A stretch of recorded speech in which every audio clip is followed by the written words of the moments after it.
नमस्कार। बीकानेर की पहचान यहाँ के उस्ता कलाकारों ने भी दुनिया के अलग अलग कोने में पहुंचाई है। उस्ता कला जैसे ही नाम आता है, ऊंट की खाल पर बनी चित्रकारी। आजकल हम देखते हैं कि लकड़ी पर सुनहरी कलम से जो की गई नक्काशी है, जो चित्रकारी है, वो भी उस्ता कला ही मानी जाती है। पुराने मंदिरों में भी उस्ता कला के वैभव और उसके खूबसूरत नजारों को देखा जा सकता है। हाल ही में राष्ट्रपति पुरस्कार प्राप्त कर लौटे बीकानेर के शौकत अली उस्ताद। बातचीत हम करेंगे और दिखाएंगे कि शौकत अली कितने मनोयोग से, कितनी शिद्दत से इस कला में निपुण है और कितनी महारत हासिल करते हैं। आप देख सकते हैं स्क्रीन पर, ये एक लैंप है जो उस्ता कला का एक नायाब सा नमूना आपको दिखाई देगा। सोनहरी कलम की बेहद खूबसूरत पेंटिंग जो ऊंट की खाल पर बनी है। किस तरह से ऊंट की खाल पर ये चित्रकारी होती है, किस तरीके से इसे बनाते हैं, बहुत महीन और मेहनत का काम है ये। लेकिन अगर फूल पत्तियों की बात करें, पशु पक्षियों की बात करें, तो ये इनकी चित्रकारी का एक बेजोड़ अंदाज और नमूना हमें नजर आता है। ये बिल्कुल सोने की यहाँ पर आप देख सकते हैं बनी है। बहुत महीन और बारीक सी जो चित्रकारी है वो इसमें उभरी है और इस पर अब रंग जो है वो अलग अलग होंगे और इसे एक बहुत ही खूबसूरत रूप दिया जाएगा। हम बातचीत करते हैं शौकत जी से। आपको दिखा रहे हैं पूरा वो नज़ारा। बहुत छोटे छोटे आइटम्स हैं, बहुत छोटी छोटी चीजें बनाते हैं। आप देखें, ये उस्ता कला है। उस्ता कला जिन लोगों ने केवल नाम सुना है उनको हम दिखा पा रहे हैं। ये भी ऊंट की खाल के बने हुए कुछ ऐसे स्पॉट हैं जो यहाँ पर अब पेंटिंग के लिए रखे गए हैं। इन पर पहले कुछ चित्रकारी होती है, फिर इन पर सुनहरी कलम से काम होता है। आप दिखाते हैं छोटे आपको आभूषण, बैंगल्स। ये भी उस्ता कला के ही एक शानदार जोड़ के रूप में है। आप देखिए, हम अपने तमाम दर्शकों को बताना चाहेंगे कि उस्ता कला कितनी खूबसूरत है और इस कला को आगे बढ़ाने वाले कलाकार निश्चित तौर पे इस मरुधरा की सौगात और धरोहर है। शौकत जी से बातचीत करते हैं। शौकत जी, पहले तो हम आपको बधाई देते हैं, राष्ट्रपति का पुरस्कार आपको हाल ही में मिला है। क्या अहर्ता होती है, बहुत सारे उस्ता जाति के लोग इस कला को करते हैं, लेकिन आपका चयन किस तरीके से किया गया है? बहुत बहुत शुक्रिया आपका सर। एक्चुअल में क्या होता है कि ये उस्ता कला हम लोगों की पारंपरिक कला है, परिवार से मिली है, पीढ़ी दर पीढ़ी करते आ रहे हैं आप। जी सर। अब ये कला करने में मतलब मेरे को तो 32 साल लगातार हो गए जी। और इस कला को करने के बाद में फिर मेरे को 2003 के अंदर स्टेट डिस्ट्रिक्ट अवार्ड मिला और उसके बाद में अलग अलग बीच में कई अवार्ड मिले। नहीं, आपको अवार्ड मिला और एक बड़ा सर्वोच्च सम्मान कहें वस्त्र मंत्रालय के द्वारा हाल ही में आपको जो है वो मिला है, जिनमें 1 लाख रुपए की नकद राशि भी मिली है, ताम्रपत्र भी मिला है।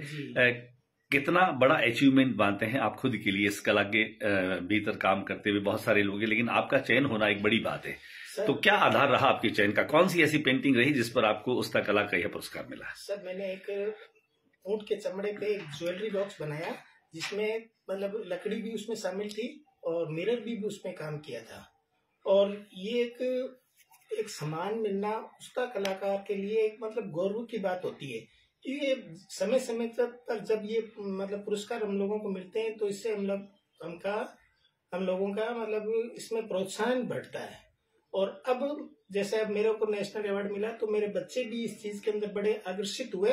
आपके कितने बच्चे हैं और क्या वो भी यही काम करते हैं? जी हाँ, मेरे 3 बच्चे हैं जिसमें से 2 बच्चे काम कर रहे हैं। यानी एक तरह से आपका सपोर्ट भी करते हैं और एक परंपरा को भी आगे बढ़ा रहे हैं। बिल्कुल। इस जो चित्रकारी है, ये जो उस्ता कला है, इसमें कोई इनोवेटिव कुछ नवाचार भी आपने किए हैं? बिल्कुल सर। किस तरह के नवाचार? जैसे इसमें एक सिंगल फाउंड के ऊपर इसके ऊपर काम चल रहा है, इसके ऊपर मेरा, जिसमें कोई मतलब बंदिश ना होके एक सिंगल जो लेदर का पार्ट होता है उस पे मैं उस्ता कला करने का एक प्रयास कर रहा हूँ। नया मतलब आयाम होगा। यानी बहुत जल्दी लोग उस्ता कला का एक नया सा जो है वो उदाहरण देखेंगे कि ये भी उस्ता। लेकिन उस्ता कला माने तो ऊंट की खाल पर जो सुनहरी कलम की नक्काशी, उसे ही उस्ता कला कहते हैं जी।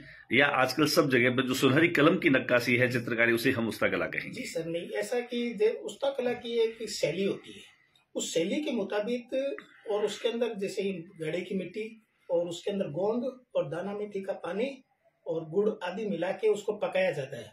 उसको पकाने के बाद में उसके अंदर जैसे ये एम्बोज का वर्क किया जाता है। पहले आप एम्बोज करते हैं, इसको पेंट करते हैं? सबसे पहले डिजाइन बनाते हैं। बनाते हैं। डिजाइन बनाने के बाद में उस डिजाइन के ऊपर एम्बोज वर्क किया जाता है। ओके।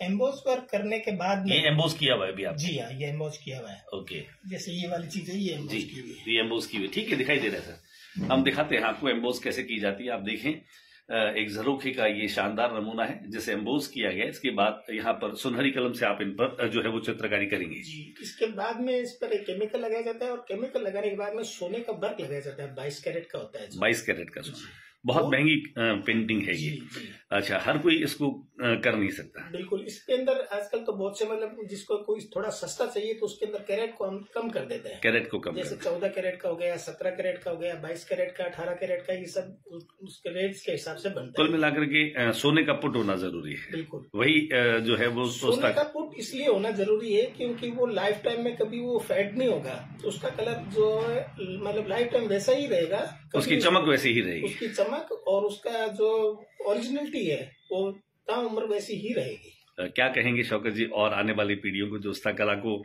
देखना चाहते हैं, सीखना आप सिखाते भी हैं? जी सर, मैं सिखाता भी हूँ। पहले तो ये माना जाता था कि उस्ता जो जाति के लोग इसके अलावा कोई इसको कर नहीं सकता, लेकिन अब तो काफी लोग इसको अलग भी करने लगे हैं। नहीं सर, ऐसा कुछ नहीं है। जो जिस आदमी की किसी की अगर हॉबी होगी तो वो जरूर करेंगे। जैसे मेरे खुद का शागिर्द है जिससे लक्ष्मण स्वामी जिसका नाम है जी, वो आज मेरे से 4 साल उसने ट्रेनिंग लिया और आज वो 90% काम करता है और भविष्य में वो पूर्ण काम करने का मतलब उसका एक सपन है जो जल्द ही पूरा होगा। Thank you so much.